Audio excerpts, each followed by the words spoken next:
अच्छी तरह समझ में आ गया है कि बेचारे जानवर कितने मुश्किल में अपना जीवन गुजारते हैं। हे भगवान, ऐसी जिंदगी से अच्छा है कि तुम मुझे मौत दे दो। बंदर यही सब बोलकर सोचते रहता है। तभी उसकी नजर एक सुंदर सी स्त्री पर जाती है जो हाथ में सुंदर सुंदर पकवान लेकर जा रही होती है। अरे ये लड़की तो कितनी सुंदर है, काश मैं एक राजकुमार हुआ होता और मेरी ये हालत ना होती तो मैं इसी से विवाह कर लेता। लेकिन ये कन्या इतने अच्छे पकवान लेकर कहाँ जा रही है? चलो चलो इसका पीछा करता हूँ।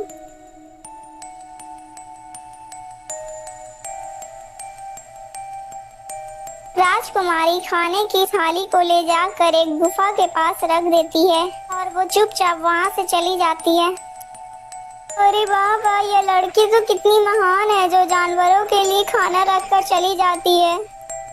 और एक मैं था जो खुद जानवरों को खा जाता था। लेकिन यह सब सोचकर क्या फायदा, मुझे तो ये खाना देखकर रहा ही नहीं जा रहा है। चलो इसे खा लेता हूँ मैं।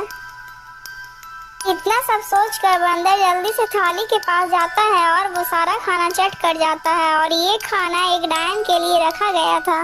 राजकुमारी रोज उस डायन के लिए खाना उस गुफा के बाहर रखकर चली जाती थी। डायन का ये शर्त था कि जिस दिन राजकुमारी खाना रखकर नहीं गई तब वो डायन राजकुमारी को खा जाएगी।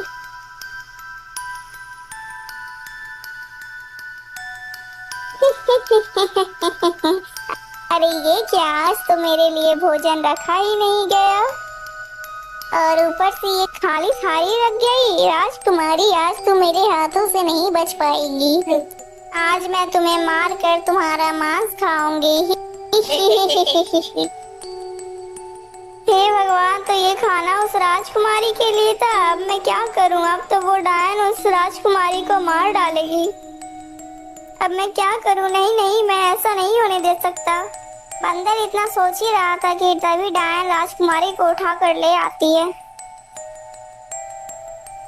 अरे राम राम राम, ये डायन तो सचमुच राजकुमारी को उठाकर ले आई है। चलो चलो मैं भी इसके पीछे पीछे गुफा में घुस जाता हूँ।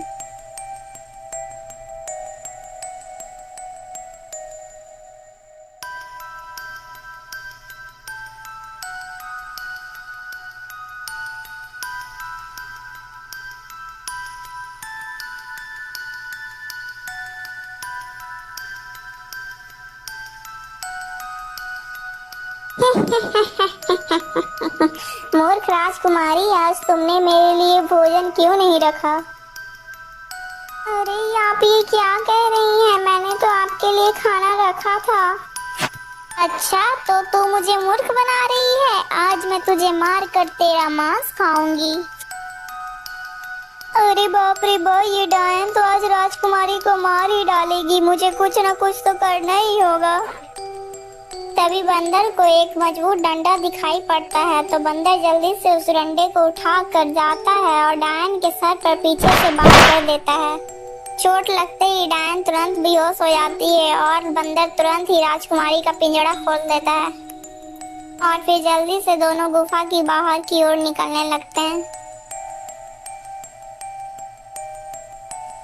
अरे ये क्या, गुफा का दरवाजा तो बंद पड़ा है। अब हम बाहर कैसे निकलेंगे? बंदर तुरंत ही पास में पड़े एक बड़े से पत्थर को उठाकर दरवाजे पर मारता है।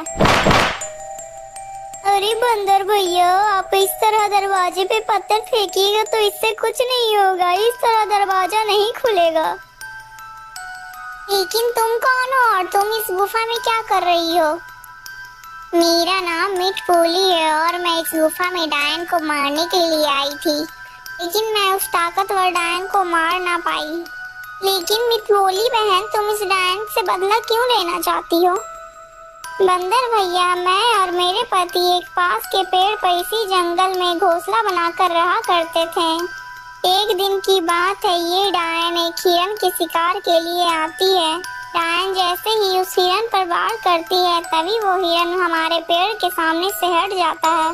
तभी उस डायन का वार मेरे पेड़ पर पड़ जाता है और पेड़ कट कर गिर जाता है, जिसकी वजह से मेरे पति और मेरे अंडे उसी पेड़ के नीचे दबकर मर जाते हैं।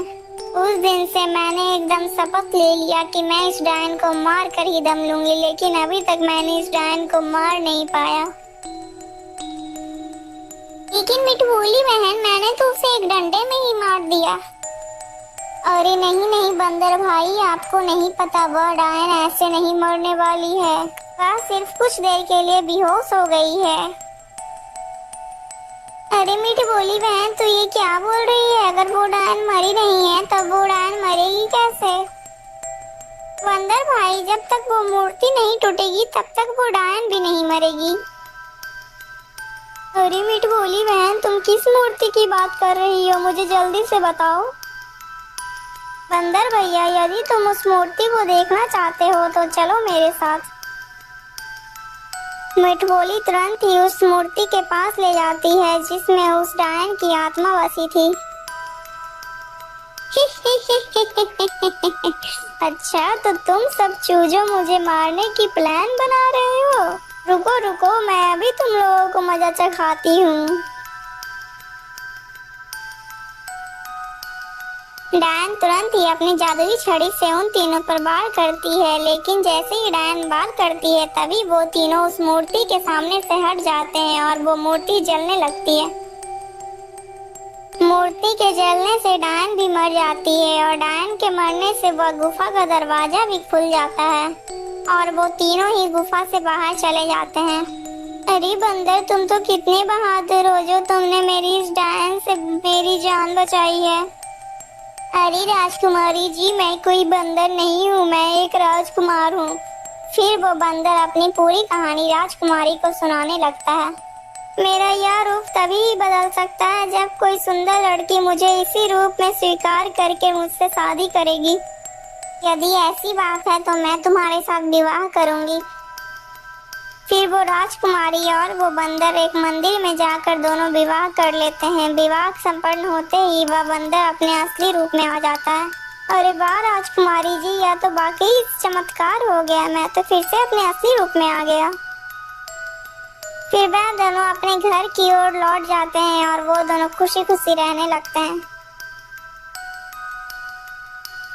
दोस्तों, अगर आपको इस वीडियो का पार्ट 1 देखना है तो प्लीज़ हमारे चैनल में आकर इस वीडियो का पार्ट 1 जरूर देखिएगा। और दोस्तों, इस वीडियो से आपको क्या शिक्षा मिली कमेंट कर जरूर बताइएगा।